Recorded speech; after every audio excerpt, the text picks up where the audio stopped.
sejumlah pasien dengan penyakit tak dikenal berdatangan ke Rumah Sakit Pusat Wuhan awal Desember 2019. Saudara Presiden Joko Widodo dan Menteri Kesehatan Terawan Agus Putranto mengumumkan langsung kasus corona pertama di Indonesia. Pemprov DKI Jakarta memutuskan untuk menutup semua sekolah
saya soal pembelajaran daring.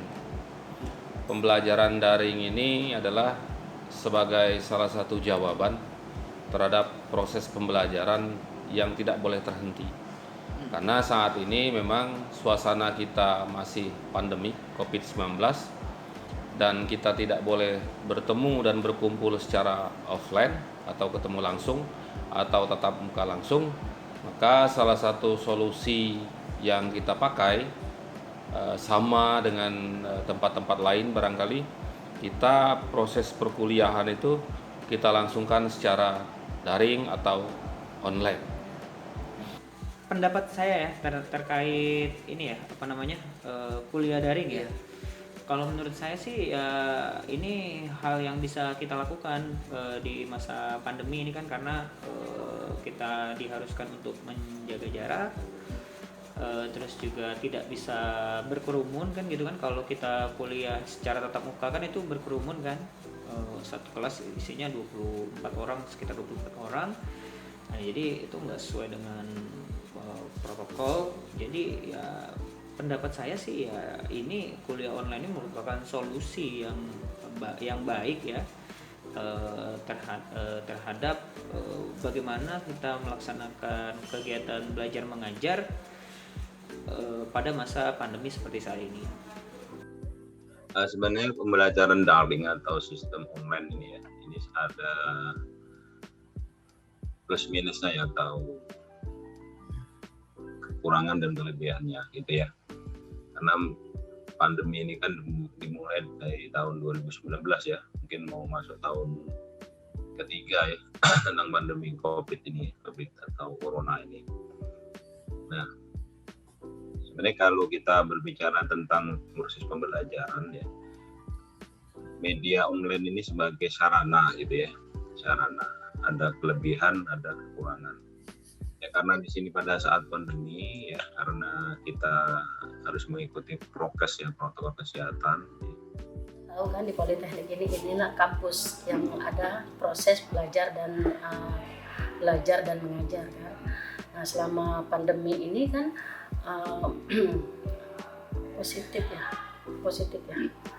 Kalau positif ini sudut pandang Ibu sebagai administrasi ya, selama ini positifnya belajar ini kami sebagai administrasi bisa mengerjakan pekerjaan seperti kayak SKP itu bisa dari rumah kan, dan bisa mengerjakan pekerjaan itu dari mana saja bahkan dari rumah.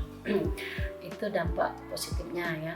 Kalau dampak negatifnya ya tadi kita kan di sini kan Politeknik ini kita tahu kan ada mahasiswa, ada dosen, ada suasananya hidup waktu kemarin itu kan. Nah dengan adanya pandemi ini ya kita sepi kayak gitu kan. Ya itu aja.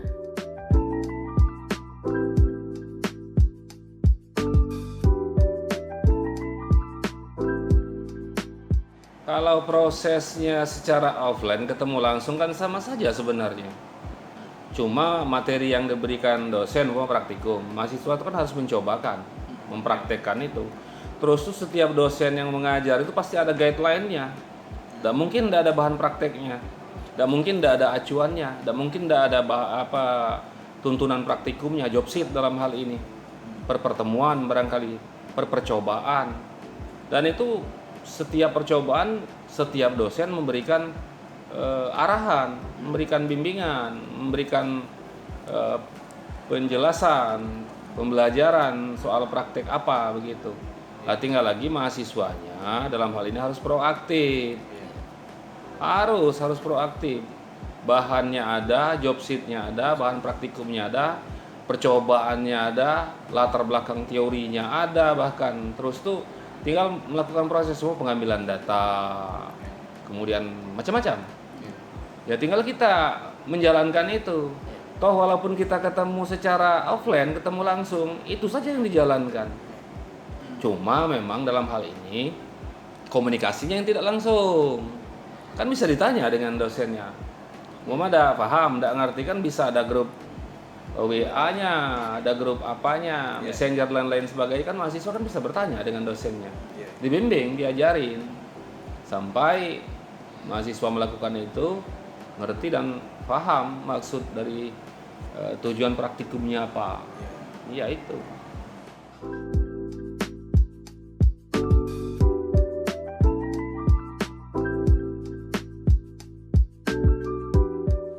Metode pembelajaran ya, kalau saya sih pada prinsipnya metode pembelajarannya tetap sama ya, secara garis besar itu masih tetap sama, tapi ada sedikit modifikasi. Kalau dulu kan kita tatap muka di kelas, kalau sekarang kita tatap muka melalui aplikasi meeting online gitu kan. Nah ya cuman memang ada beberapa penyesuaian yang saya lakukan karena pada semester ini saya dapat mata kuliah praktek. Nah, jadi untuk prakteknya itu kan kita nggak bisa praktek di laboratorium kan, jadi terpaksa saya menggunakan software simulasi yang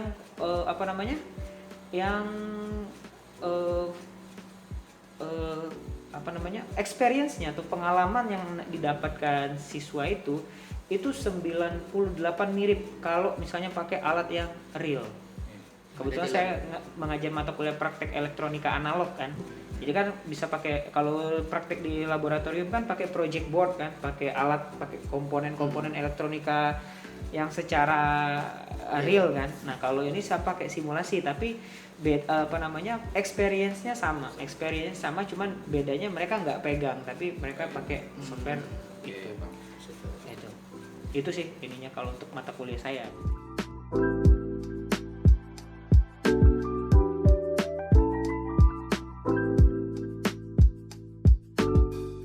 Ya itu tadi kalau masalah efektif itu dalam arti kita menilai dari latar belakang dulu ya gitu ya.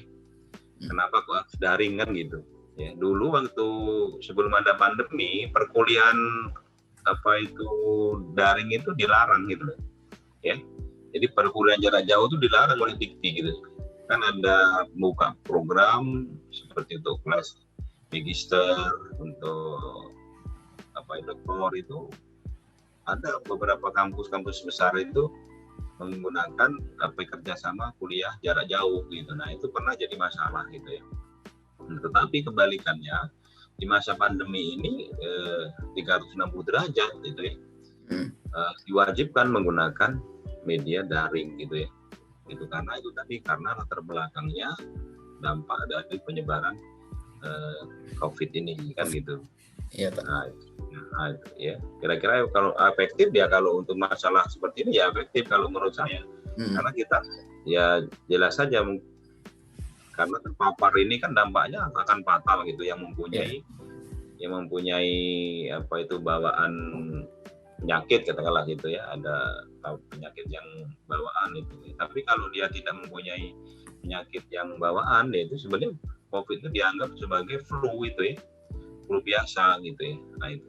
Tapi kalau yang berbahaya itu kalau dia mempunyai penyakit komplikasi ini itu sangat berbahaya ya, adanya corona ini gitu ya. Nah, itu mungkin kalau dari sudut efektif tidak efektifnya. Terima kasih sebelumnya Pak untuk sudah meluangkan waktu di pagi hari ini. Terima kasih. Wassalamualaikum warahmatullahi wabarakatuh. Waalaikumsalam warahmatullahi wabarakatuh. Sekian dari pertanyaan kami Pak. Terima kasih sebelumnya Pak ya. Oke, baik. Itu ya. Wawancara. Oke. Ya, terima kasih Pak. Ya, sama-sama. Baik Pak, terima kasih sudah menjawab pertanyaan-pertanyaan kami. Wassalamualaikum warahmatullahi wabarakatuh. Waalaikumsalam warahmatullahi wabarakatuh.